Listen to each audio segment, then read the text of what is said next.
Voilà. Aujourd'hui, on va essayer de parler extincteur. Donc, plus précisément, la pesée d'un extincteur CO2.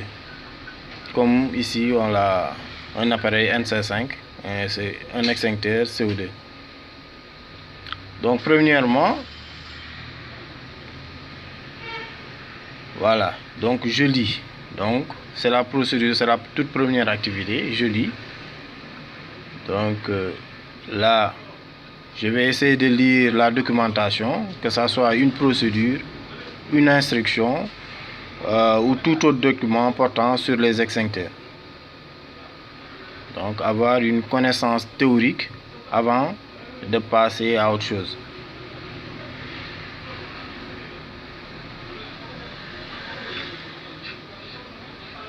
Puis, voilà, je manipule. Donc, avant de... Je m'équipe, autant pour moi. Donc, avant de faire quoi que ce soit, après la lecture, on s'équipe. Donc, il y a le port des gants, donc les EPI, équipement de protection individuelle. Donc là, je porte mes gants pour me protéger les mains. Puis, j'enfile mes chaussures de sécurité. Bon, là, je porte du 43, c'est un peu serré. J'enfile les chaussures de sécurité pour me protéger les pieds. Mais aussi, s'il y a du liquide ou des liquides comme l'huile, etc. C'est assez efficace. Donc là, les EPI sont très importants pour le respect des normes sécuritaires. Voilà. Ok. Donc après le port des gants, le port des chaussures, toujours dans l'équipement, je vais, voilà, essayer de porter ce qu'on appelle un gilet fluorescent, donc un vêtement pour me protéger le corps. Donc tout cela, ça fait partie des mesures de protection donc de l'individu. Donc là, c'est un gilet. Hop, voilà, c'est bien. Donc là, je vais enfiler le second gant. Maintenant, c'est pas exhaustif, donc c'est juste le nécessaire. Je pouvais porter un casque, des lunettes, des bouchons à oreilles et autres.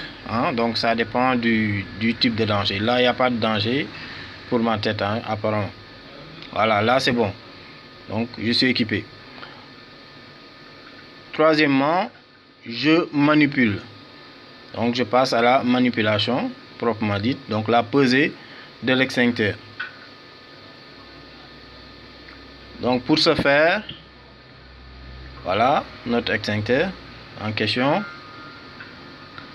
Pour ce faire, je vais faire l'inventaire du matériel. Bon, là j'ai besoin d'une clé à molette, donc moyenne. Une clé à molette. Voilà. J'ai aussi besoin d'une balance, que ça soit électronique ou mécanique. Là, c'est une balance mécanique, donc à ressort. Donc une balance. Voilà. Et c'est fini. Peut-être un stylo, que ça soit à billes, un crayon, voilà, un stylo à feutre, etc. Donc là, je vais commencer la manipulation. Je vais commencer par desserrer l'écrou qui est au niveau du flexible tromblon. Donc je vais commencer par desserrer en utilisant la clé à molette. Voilà, je desserre partiellement, voilà. Puis je vais desserrer manuellement complètement le tromblon, le flexible tromblon. Donc je le desserre. Donc c'est un mouvement de rotation. Voilà. Voilà le flexible tromblon. Je vais vérifier s'il y a un joint, mais aussi si c'est pas obstrué. Donc je souffle. Donc là, apparemment, c'est bon. Ok. Je le mets de côté. Puis, on a un autre extincteur.